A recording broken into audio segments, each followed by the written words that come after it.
그리고 수술적인 방법 같은 경우에는 사실 신경 자체를 좀 절단해야 되는 그런 부분들이 있기 때문에 또 다른 부작용이나 혹은 수술 자체에서 오는 부담들이 좀 생길 수 있는 그런 방법입니다.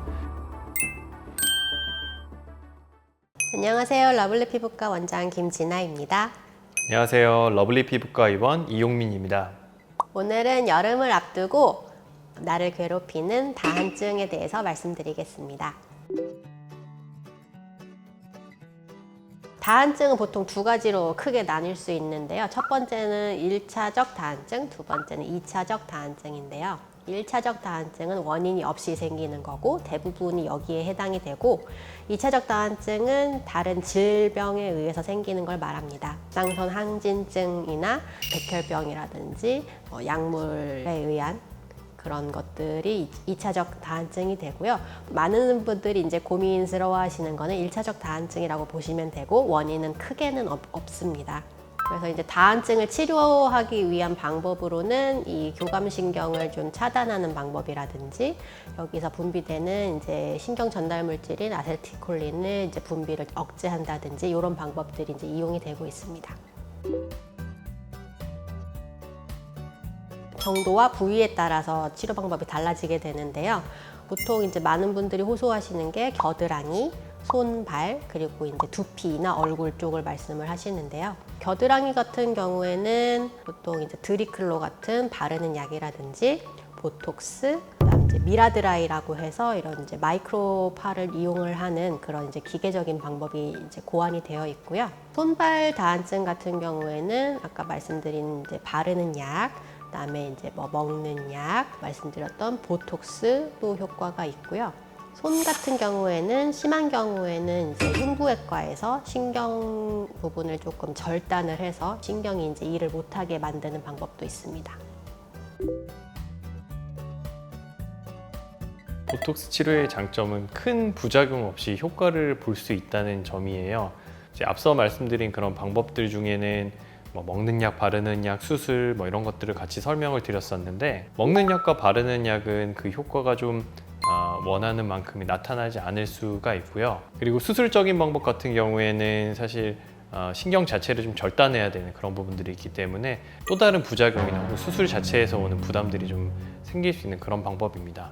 보톡스 같은 경우에는 우리가 땀이 흘리는 그런 부위를 국소적으로만 치료하는 그런 방법이기 때문에 상대적으로 큰 부작용 없이 이런 부분에서 분비되는 땀 자체를 효과적으로 줄일 수가 있어서 한여름 정도를 잘 편하게 보낼 수 있는 그런 치료 방법이라고 보시면 됩니다. 물론 이제 용량을 너무 과하게 놓을 경우에는 이제 근육, 손발 같은 경우에 특히 이제 근육이 조금 같이 약화 현상이 좀 일어날 수 있고요. 아무래도 바늘 이용하기 때문에 통증이 동반이 되고 멍 같은 것이 같이 들 수 있겠죠. 그것도 싫다고 하시는 분들을 위해서 미라젯으로 또 하는 방법도 고안이 됐습니다. 근데 기존의 주사로 하는 것보다는 확실히 이제 약물이 들어가는 정도가 좀 적기 때문에 효과가 나타나기는 하지만 효과가 이제 보톡스보다는 조금 적고요.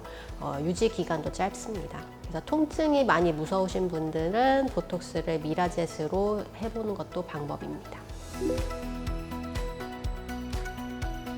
보톡스가 신경 전달 물질을 방해할 수 있는 그런 기간 자체가 한 3에서 4개월 정도밖에 되지는 않습니다. 근데 이제 다한증 같은 경우에는 사실 추운 겨울이나 이럴 때는 그렇게 심하지 않은 경우가 대부분이기 때문에 땀샘이 폭발하게 되는 아주 더운 여름, 이 정도 시즌을 지나기에는 크게 무리가 없는 그런 유지 기간이라고 보실 수 있습니다. 그래서 보통 이제 더위가 이제 시작되는 5월부터 준비를 미리 하시는 게 좋겠습니다.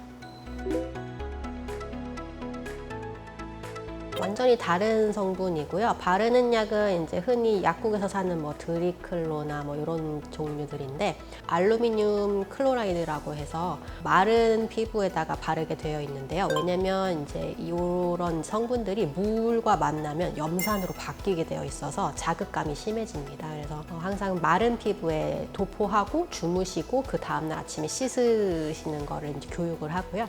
바르는 걸로만 되면 제일 좋은 상태. 그렇지 않다고 하면 이제 먹는 약을 이제 해볼 수 있는데요. 먹는 약은 뭐 손발에 함께 땀이 많이 나신다든지 머리나 두피에서 얼굴에서 땀이 많이 나시는 분들은 이제 먹는 약을 해볼 수 있겠습니다. 그러면은 먹는 약은 꼭 의사 처방이 필요하다면서요? 원래는 소화성 궤양에 쓰는 약인데요. 일종의 이제 위장 보호제죠. 이 약이 부작용이 체내에서 분비되는 분비물의 양을 줄이는 게 이제 부작용입니다. 그래서 이제 이 약을 먹게 되면 이제 눈물, 침, 콧물, 소변, 대변 다 같이 좀 줄어드는 현상이 있어서요. 그래서 환자분들께서 이제 복용을 해보시고 그런 불편함은 별로 없으면서 땀은 덜 나는 그런 이제 용량을 같이 찾게 됩니다. 네, 그래서 그런 부작용들 때문에 의사와 함께 상의를 해서 약물 용량을 결정을 하게 되겠습니다. 보상성 다한증이라고 해서 원래 나와야 되는 쪽으로 땀이 못 나오게 되면 이제 다른 신체 부위에서 이제 땀이 많이 나게 되는 그런 현상인데요.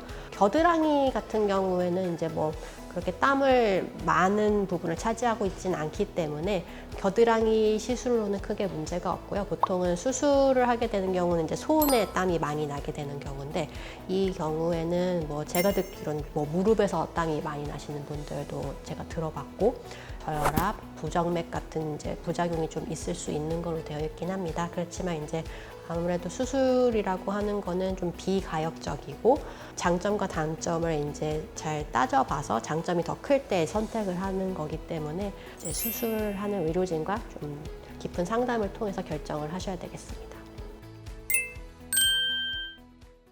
이제 다한증이라고 하는 증상은 생각보다는 그렇게 심하지 않은 증상처럼 느껴지면서 사실은 일상생활에는 좀 많은 좀 불편감을 줄 수 있는 그런 증상이기 때문에 이런 것에 대한 좀 치료의 방법이라던가 혹은 치료를 고민하고 계신 분들, 치료 방법을 잘 모르시는 분들 이런 분들이 계셨다면 오늘 저희 영상을 보시고 다한증에 대한 치료를 한번 꼭 고민을 결정을 해보셔서 치료를 받고 한 여름 동안을 편하게 보내시길 바라겠습니다.